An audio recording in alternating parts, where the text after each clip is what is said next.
সবাইকে শুভেচ্ছা জানাচ্ছি। প্রচণ্ড ভ্যাপসা গরম।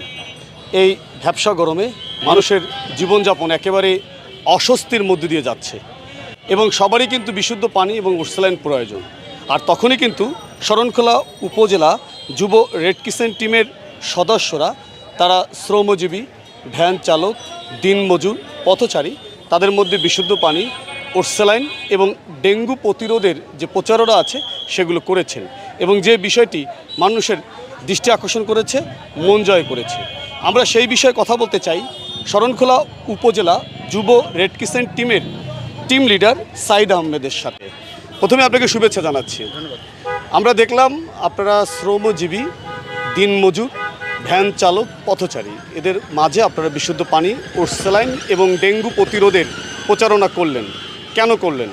তীব্র গরমে মানুষের যে স্বাভাবিক মানুষ যারা পথচারী আছে তারা যেন স্বাভাবিকভাবে এইটুকুতে আমরা পৃথিবীর যে স্থান থেকে পাইছি আমাদের উচিত এইখান থেকে একটু আগিয়ে নিয়ে যাওয়া।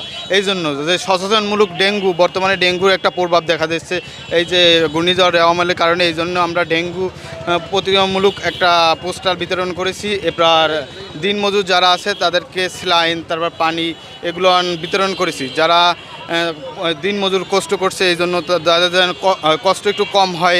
এই কারণে আমরা যারা আরও উপরস্থ আছে তারা যেন সবাই এইভাবে আমাদের মতো এগিয়ে এসে আমাদের নিজের উদ্যোগে আমরা এখান থেকে আসছি, আমরা যারা রেড ক্রিসেন্টে কাজ করি। আর সবাইকে আমরা উপজেলা প্রশাসনকে বলবো আমাদেরকে সার্বিক সহযোগিতা করার জন্য, আমাদেরকে সাপোর্ট দেওয়ার জন্য, আমরা যেন আরও কার্যক্রম চালিয়ে যেতে পারি। আমরা দুর্যোগের সময় কাজ করি, আমরা সর্বক্ষেত্রে রেড ক্রিসেন্ট দল কাছে থাকবে, মানুষের পাশে থাকবে আত্মমানবতার সেবায়।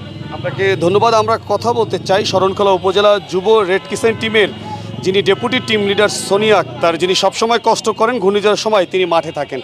সোনিয়া আক্তার, আমরা দেখলাম আপনারা প্রচণ্ড গরমের মধ্যে, রোদের মধ্যে আপনারা দিনমজুর, পথচারী তাদের মধ্যে বিশুদ্ধ পানি, ওরসালাইন সরবরাহ করলেন।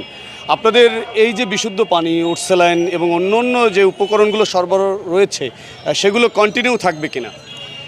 ধন্যবাদ।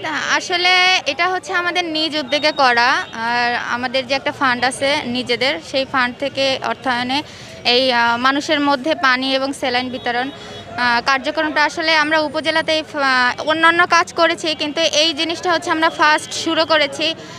আশা করছি যে আমরা আরও সামনে চালিয়ে যাব এবং আমাদের সাথে যদি যারা হচ্ছে ইউনো মহোদয় আছেন এবং অন্যান্য যে প্রশাসন আছেন, তারপরে হচ্ছে অন্যান্য যে এনজিও আছেন, অর্গানাইজেশন আছেন বিভিন্ন, তো তারা যদি আমাদের সাথে একসাথে হয়ে কাজ করে তাহলে মনে হয় আমাদের আরও এগিয়ে যাওয়াটা সম্ভব হবে। আপনাকে অনেক অনেক ধন্যবাদ। আপনাকে অনেক ধন্যবাদ।